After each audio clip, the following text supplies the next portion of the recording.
Hey guys, welcome. So today we'll this will be recitation number 13, and we will solve some problems from my worksheet. And this will involve limits of functions and continuity. So let's get started. I think I'll solve maybe, let me see how many, 1, 2, 3, 4 or 5 problems. Wow, Abby's here. Hello, hello. So the first problem that I want to solve is the following. So problem 1. And the problem was a Putnam A1 in 1967, I think. So it was an easy Putnam problem. And the statement goes like this. So let me look at so it says that let f of x, and it's given explicitly, so this is the sum of ak sine of kx, almost like a Fourier series type of function. And these coefficients, let's say a1, a2, an are real numbers, and n is greater or equal than 1. Prove that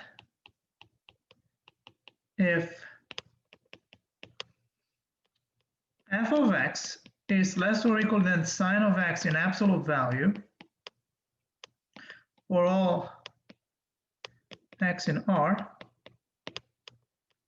then the sum of kak will be less or equal than 1. All right, so this is the statement of the problem. I want you to look at it. Well, I'm not sure if I don't think I put this problem as a homework in my advanced Calc 2 course. In fact, no, there is no way I could have done that. And well, when you look at this, and you see you have these coefficients there, this sum here.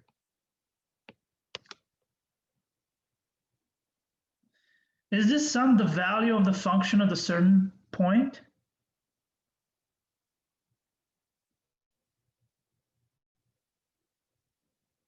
What do you think? Or maybe if you look at the function, maybe I don't know, maybe it's the something related to the function. So that's the first thing we need to identify. Who is this guy? Right? All right. So let's see.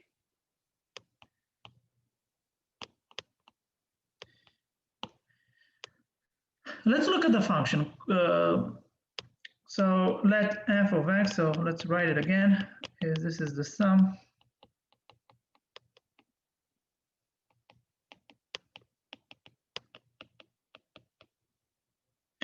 Okay. Well, clearly this function is differentiable,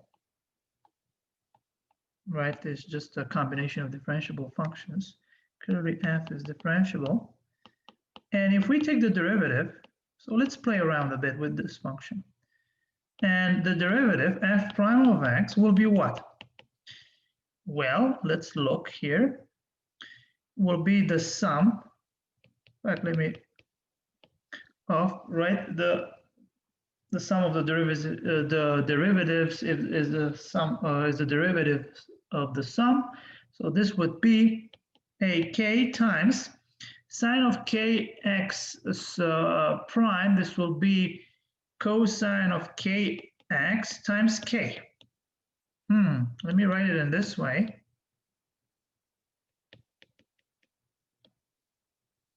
So k times ak times cosine of kx. Well, now if I look at that sum there, circle in red, does this ring a bell? Is it related to the derivative of the function in some way?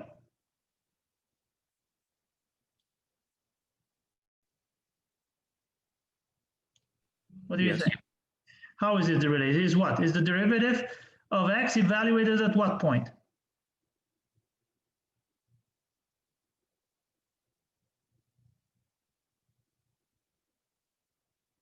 What point? Isn't it 0? Cosine of 0 is 1, right? Mm-hmm. So yep. f prime of 0 is nothing else than just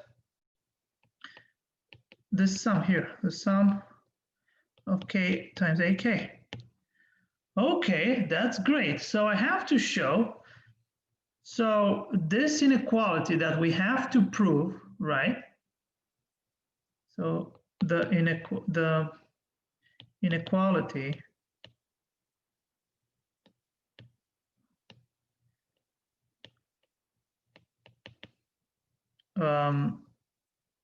that we have to prove,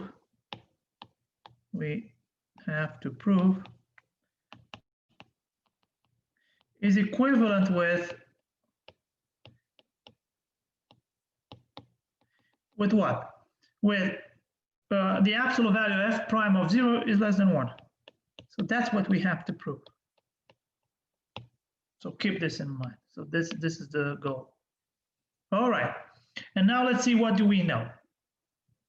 We know that f of x, there is one condition that we haven't explored yet, and this is it. You see, f of x is less or equal than sine of x.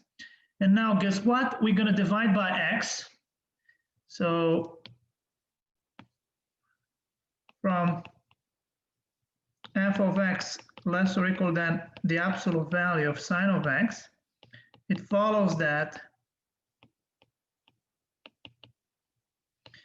if we divide by x, that f of x over x is less or equal than sine of x over x. Well, but now if we can take the absolute value if we want.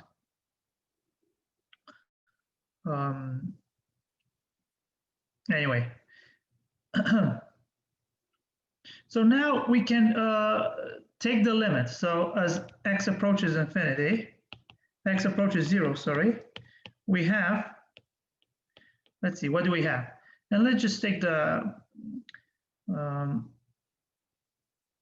absolute value. So we have that the limit, in fact, let me write it like this. The limit as x approaches 0, no, wait. The limit as x approaches 0 of f of x over x is less or equal than the limit as x approaches, the absolute value of the limit as x approaches 0 of sine of x over x. But what do you know about that limit sine of x over x from calculus 1 is equal to what?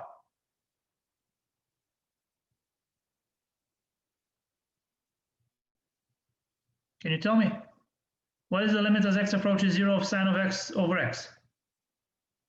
Is 1, right? So this guy here is 1.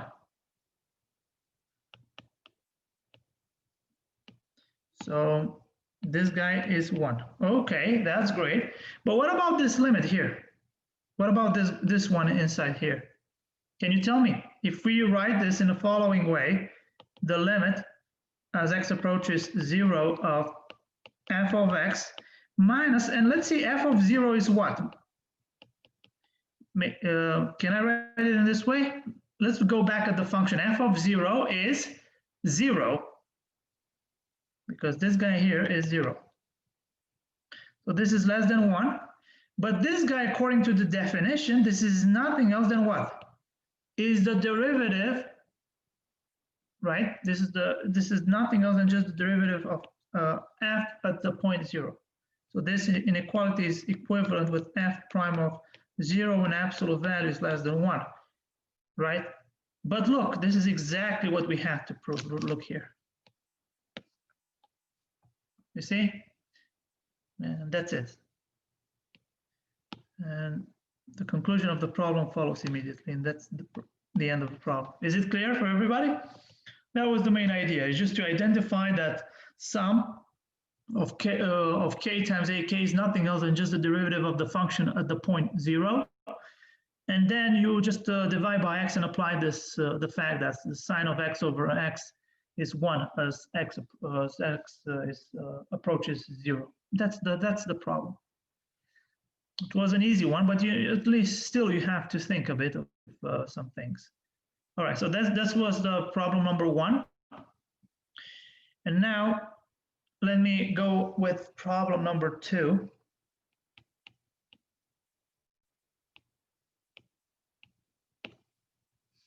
Which says the following.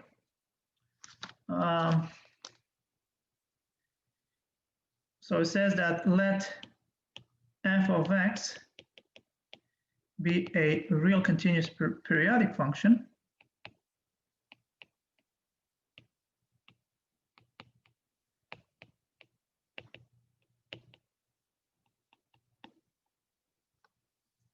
defined on the real numbers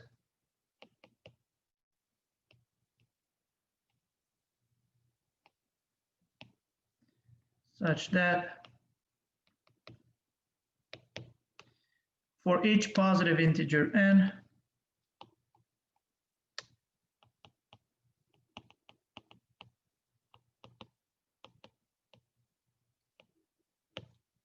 we have that the absolute value of f of 1 over 1 plus f of 2 over 2 plus f of n over n is less or equal than 1. And now we're asked to show that, prove that there exists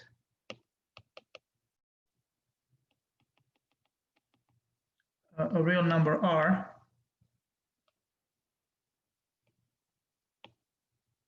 such that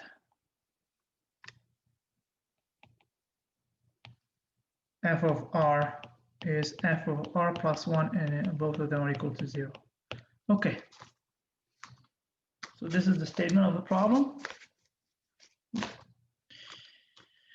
All right, so now let's see, you have something here in this inequality given, you have something in disguise, I would say.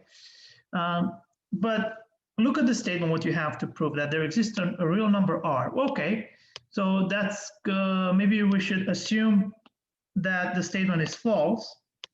So suppose that, how should I say it? Okay, suppose that the function f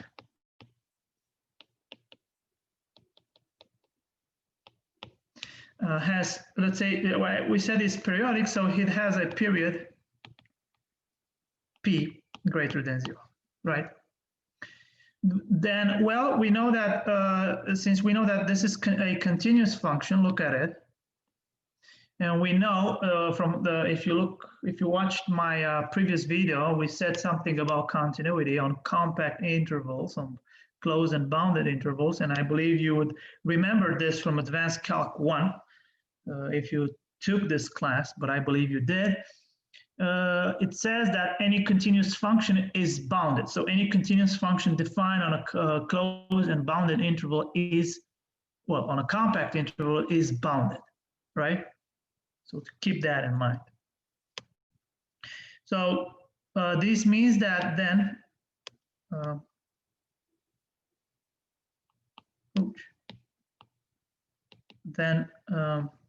f is bounded. Then f is bounded, right, by Weierstrass theorem, let's say by some constant m, positive constant m, on the interval 0p, right? Once again, continuity on a closed and bounded interval will imply that the function is bounded. All right, and therefore, since it's bound, and therefore f is bounded, let's say by m on the entire real line, on R. Okay, great. Now we're going to do the following trick. So we will consider the following function. So consider g of x to be the absolute value of x plus the absolute value of x plus 1. Now, if we're going to assume by contradiction that the statement is false, so assume that the statement of the problem is false, right? Well, if we assume that the statement is false, basically for all x, f of x and f of x plus 1 will never be 0, okay? Then this function, and then g never vanishes, right? So this function will never vanish. So never vanishes, and therefore, since we know, and since g is continuous, because we add, as you can see, the way g is defined, you see, is the sum of f of x and f of x plus 1 in absolute value. So we can say that g, since g is continuous, so this is continuous, it follows that g is bounded, and moreover, there was a second part of Weierstrass theorem which says that the function is not just bounded, but moreover, it attains its bounds. So there will be 2 points, let's say m, xm, and x and ym, whatever, for which f of xm is the infimum of the function, and f of ym is the supremum of that function. So in this case, since g is continuous, it follows that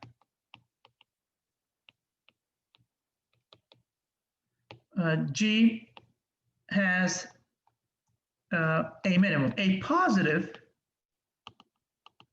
minimum, let's call it m, on the interval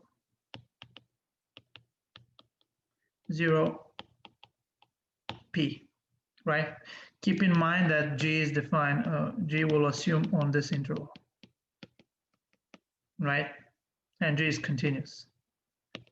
So from last lecture, we said Weierstrass theorem that has 2 implications. G, if I have a continuous function on a compact interval, then g is then the function is bounded, and moreover, it attains its bounds. So this is a very important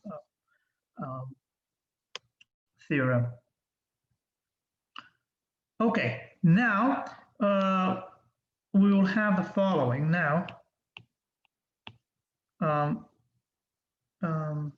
we have that the sum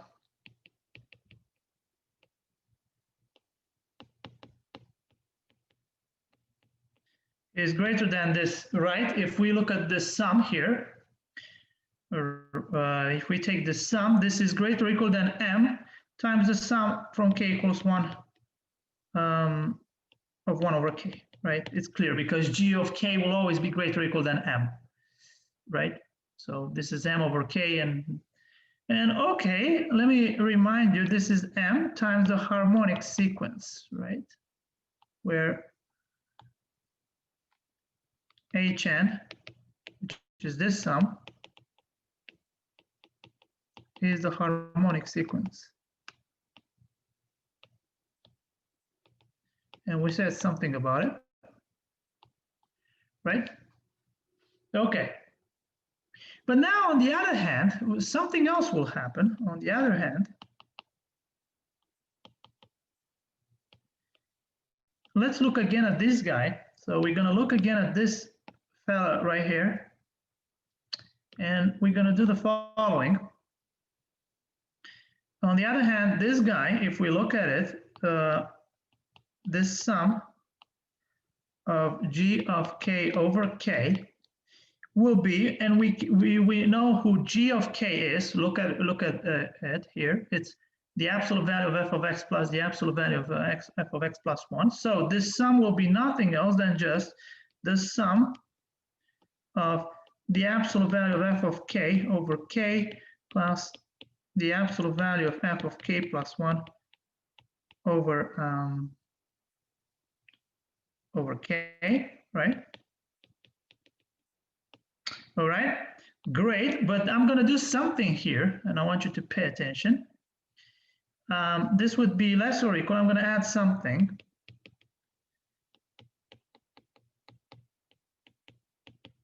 Which is positive. So I'm going to keep these two here, right? And now I'm going to add this guy here. Let me write it with, so I'm going to write this. Well, it's a bit tricky. F of k plus 1 in absolute value over k times k plus 1. Okay, so I added this term, and now guess what? What do we know about each one of these two? Look at this guy here. So we know that this guy is less or equal than 1. We know that this guy is less or equal than 1. Look at this here. Look at the, you see, the condition is given, right, in the hypothesis. So this would be, and we know that this guy here is less or equal than m, right, is bounded, we said. So this would be, all of it combined will give us, this will be less or equal than 2 plus m times this sum from k equals 1 to n of 1 over k times k plus 1. But this guy is a telescoping sum, and I'm sure you can do it by yourself. This, we can prove that this is less than 2 plus m, so because this is less than 1. It's less than 1 minus 1 over n, or 1 minus 1 over n plus 1 anyway, it doesn't matter. So I'm going to leave this to you as an exercise. It's like a standard problem in any introduction to theoretical mathematics course. Well. So we get on, at one hand, we know that this guy is greater or equal than m times the harmonic sequence, but on the other hand, we know this is bounded. So combining these two, so combining these last two inequalities,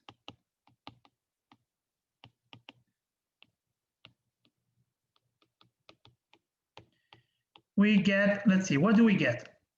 So we get that,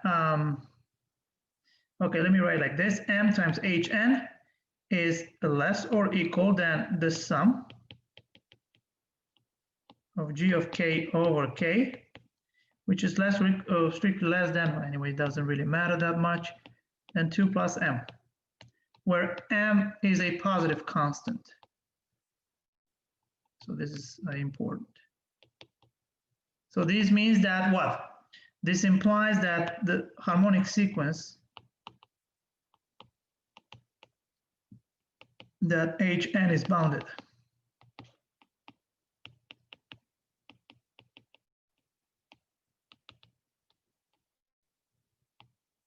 Right? Which is a contradiction, because we have proven the fact that the harmonic sequence is unbounded, is divergent, right? So let me mention here, the limit as n approaches infinity of Hn is positive infinity. So keep that in mind. So it cannot be bounded. So we get the contradiction. Where did the contradiction come from? Well, if you go back, it came from the assumption that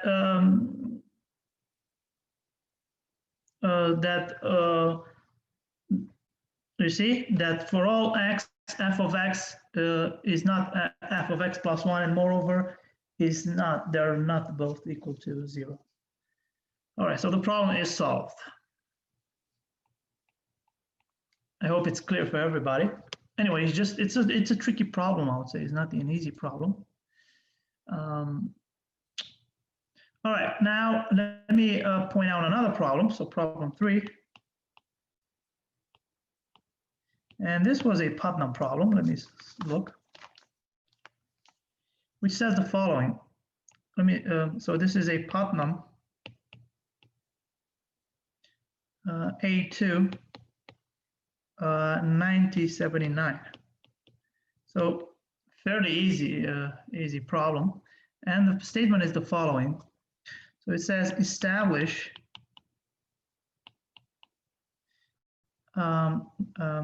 necessary and sufficient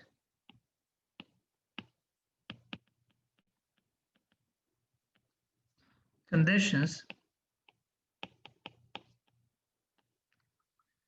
on the constant k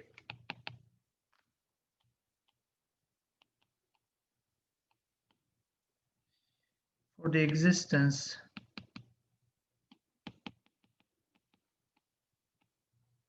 of a continuous real valued function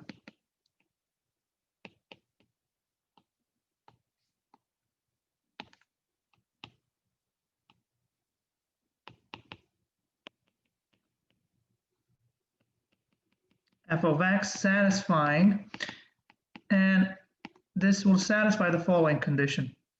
Well, let me put it here. F of x is k, is this constant k times x to the power 9 for all real x. Okay.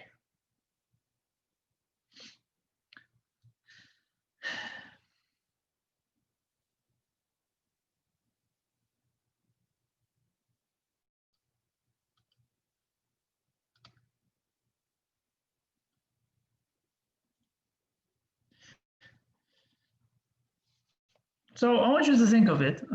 I've done a similar problem in the lecture 13.1, I think, where there was this problem, if you look at the video, which says that to show that there is no continuous function from R to R, so defined on R and a real value, such that f of x, so f composed with itself, is negative the identity. So f of x is not negative x. And maybe this function will, this problem will have a similar solution, right? So let's see.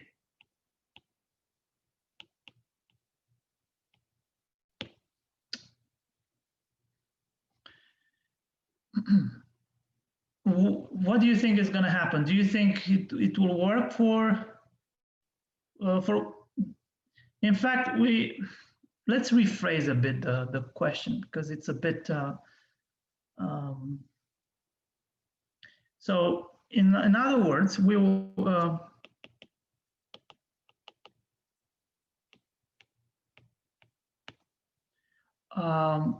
we're asking, we want to find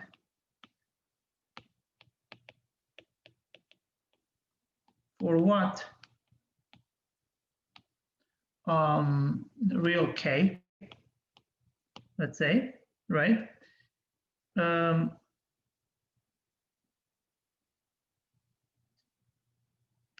Do we have f of x is k times x to the power 9? So that is the question. In fact, there is no, okay. So this is what we want to find out. So what do you think? Do you think we can, for example, do you think it will work for k non-negative, for example? Yeah, sure, why not? So let's see, for k non-negative, one can take, let's see, let's cook up a function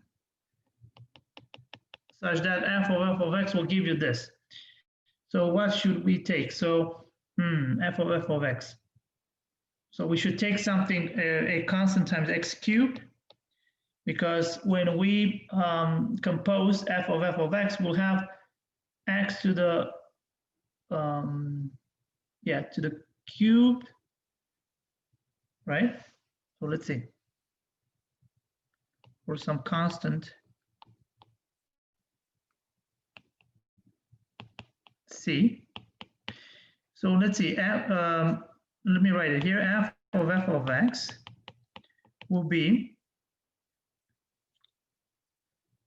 c times c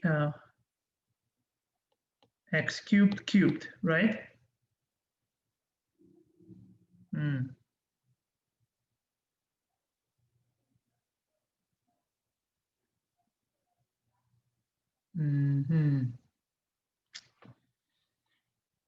C cubed.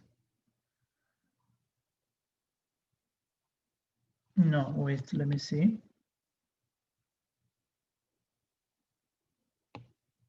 Fact.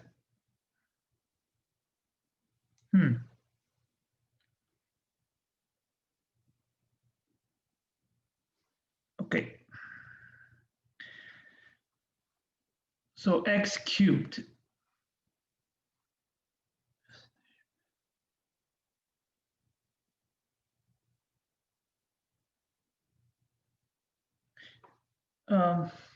What should we put that constant k? With that constant c?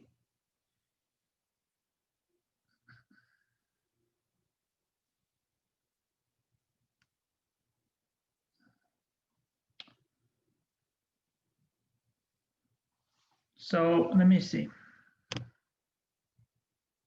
So k.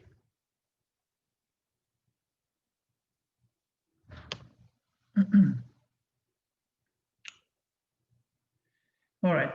So f of x. Wait.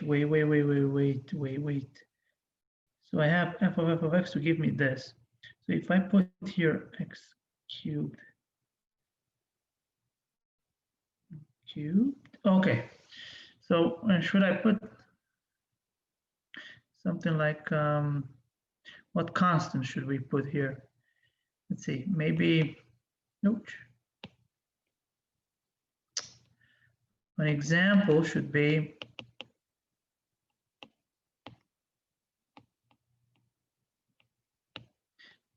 okay, let me see if this works. So let me take, so k, k to the 1/4 x cubed, for example. So if you compose this, right? Yeah, okay.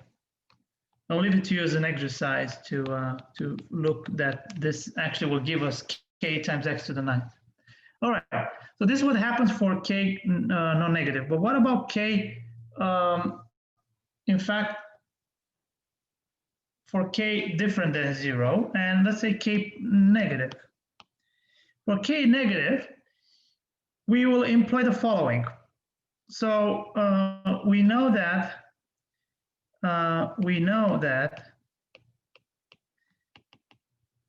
the no, let me let me put it like this.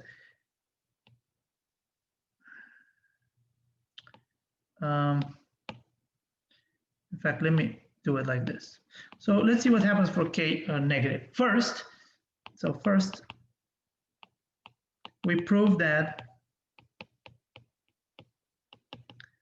f is 1-to-1. So injective. So we want to prove this. So what does it mean? This means that for x1 and x2 reals with f of x1 is f of x2, we show that x1 equals x2. So that's the definition of f being 1-to-1, right? Okay.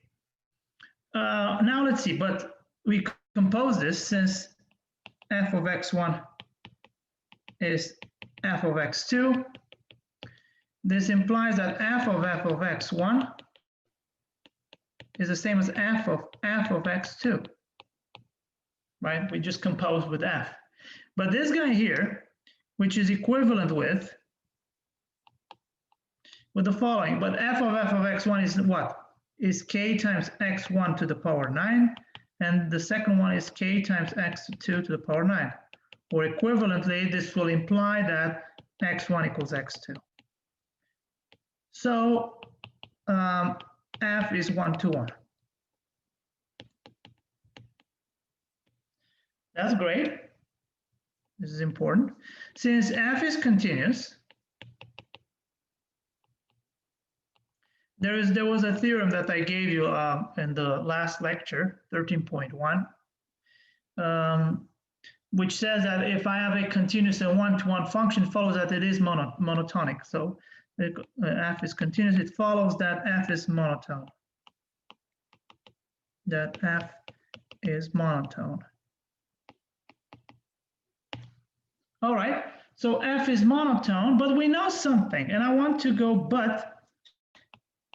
We know that f of x is k times x to the 9th. This guy here, keep in mind that k is negative, so this function here, this will be decreasing.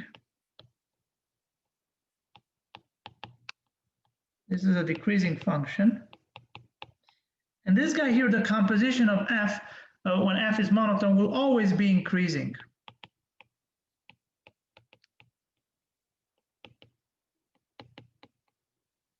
So we get a contradiction. So therefore, we obtain a contradiction.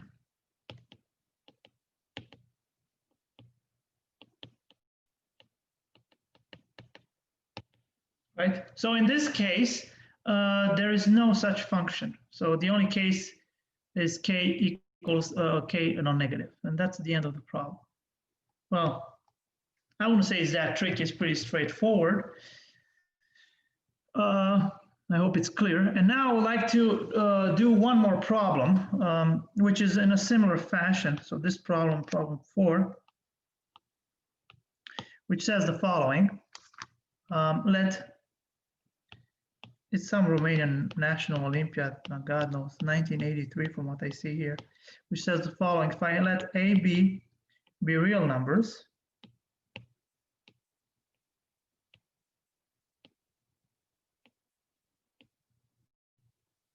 in the interval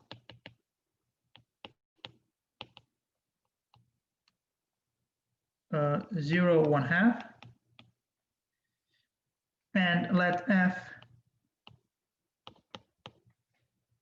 be a continuous real valued function,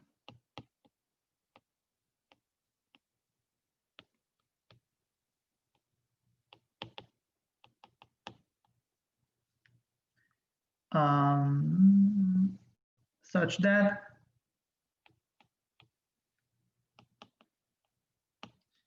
f of x is, well, this is pretty similar, a times f of x plus b times x for all real x. And we want to show that, so prove that f of 0 is 0.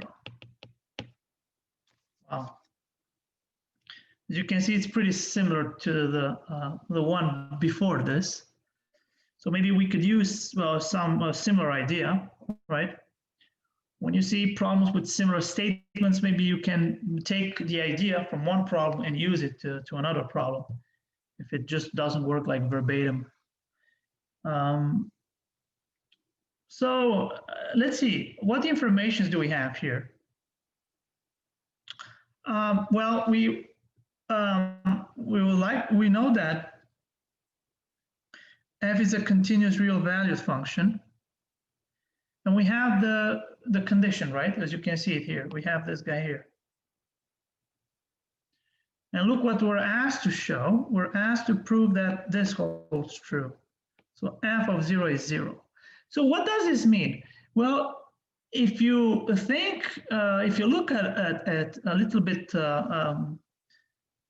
closer, it basically says that 0 is a fixed point for f. So in other words,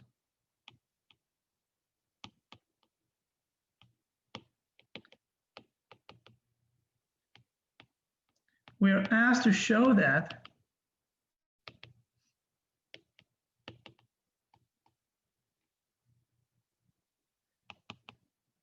that 0 is a fixed point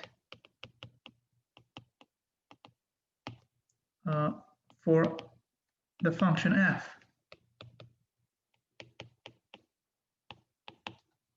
Okay, right? So we're asked to show this, that this is a fixed point. All right, what is a fixed point? So the fixed point, so, well, let me just say what this means. So we say that function f has a fixed point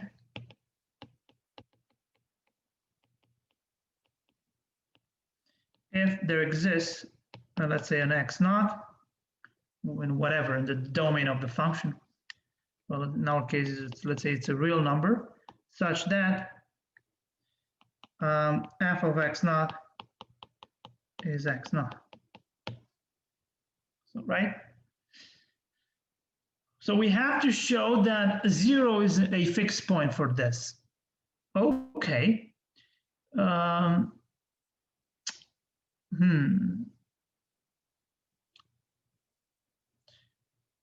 All right, so we have to show this.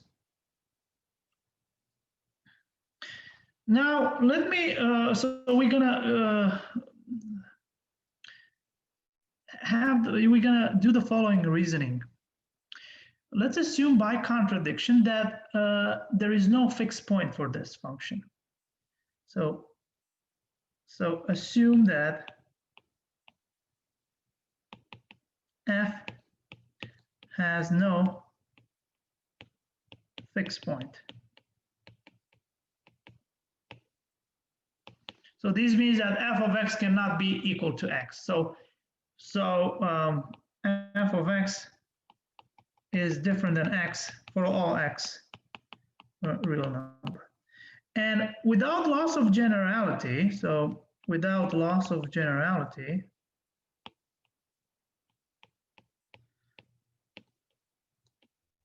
we can assume that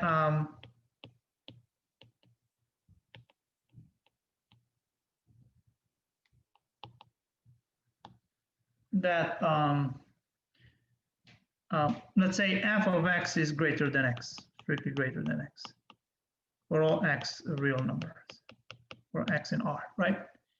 Because the similar case f of x, well, f of x less than x will be treated similarly. So we can assume this. All right, great. All right, but first, when you look at the functional equation, the way it's given, maybe we should prove that f is 1-to-1. So now, first we prove that, we show that f is 1-to-1. Okay, so this means that for x1 and x2, so again, in the same fashion, real numbers with f of x1 equals f of x2, we have to show that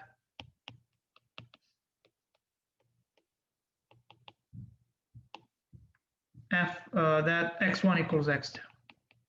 All right, so I know that f of x1 equals f of x2. So this implies that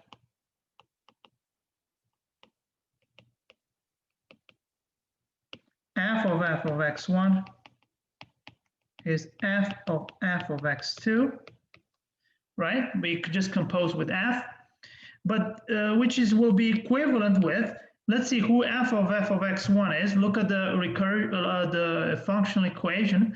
So this would be a times f of x1 plus b x1. So this will be a f of x1 will be equivalent with a f of x1 plus b times x1 equals a f of x2 plus b times x2.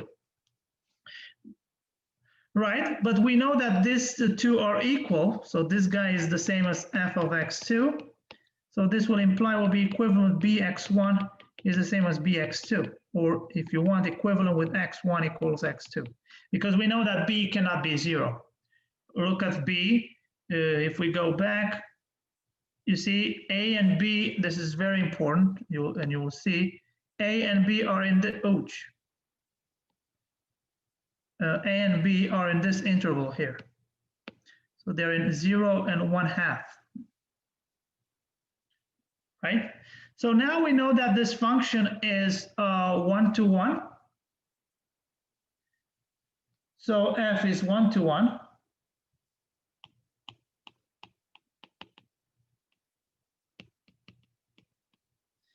And since it is continuous, so since f is continuous, right? It follows that f is monotone. All right, so f is monotone on R. And now we have two options. Either f is increasing, either f is decreasing. So without loss of generality, let's assume that f is decreasing because this is a similar will be. So without loss of generality, I'm going to write it like this. We assume that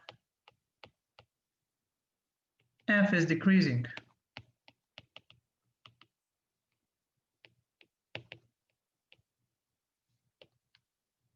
All right, now let's go back to,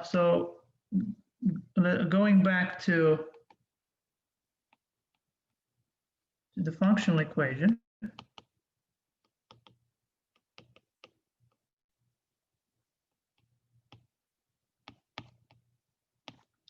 F of x equals, let's write it again, x plus f of x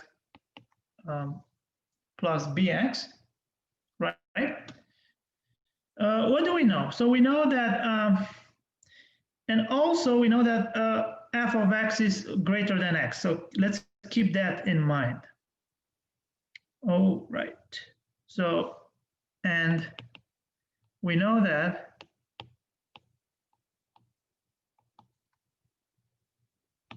f of x is greater than x. But we know that, okay, so, and the function is decreasing. Since f of x is less than x and the function is decreasing, so from f of x greater than x and f decreasing, it follows what?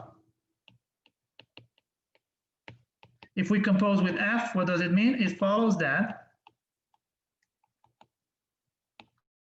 what? That f of x is what? Is greater or less than f of x?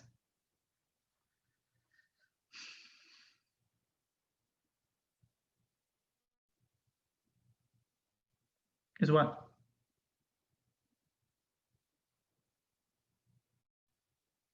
Is, since I know that f of x is greater than x,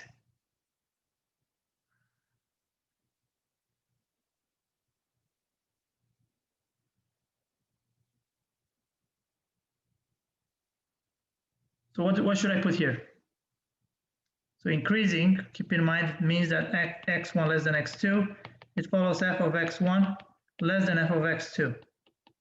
So in our case, x1 is, let's say x, and x2 is f of x. So what should I put? F of x will be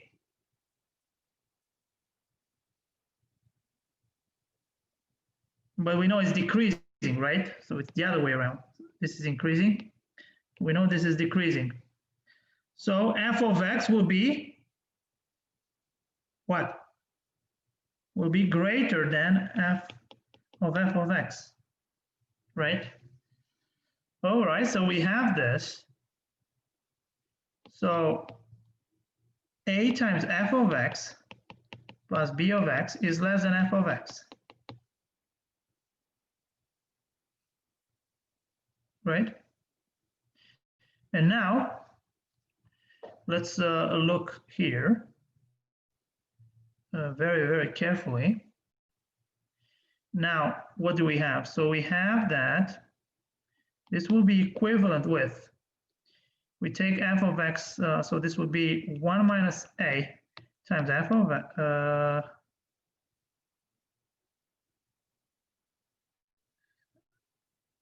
minus 1, sorry.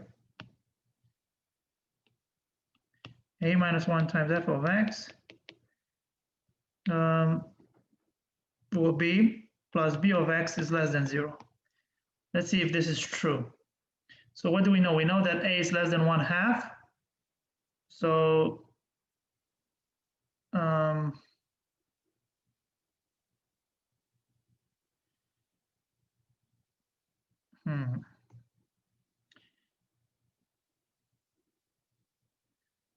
f of x, or maybe we can say that even better, that since f of x is greater than x, we can say that a minus 1 plus x plus b of x is less than 0, or this would be a minus 1, a plus b minus 1 times x less than 0 for all x. Pay attention, for all x, this happens. So what do you think? Does this happen for all x? Well, if you look at a and b are between 0 and 1/2, so so the a plus b will be less than 1, right? So this will be less than 0. So this means that this doesn't happen for all x. For example, if you take x to be negative, it doesn't happen. So this is a contradiction, right? And similarly, similarly, when f is increasing, and I'll leave this to you as an exercise.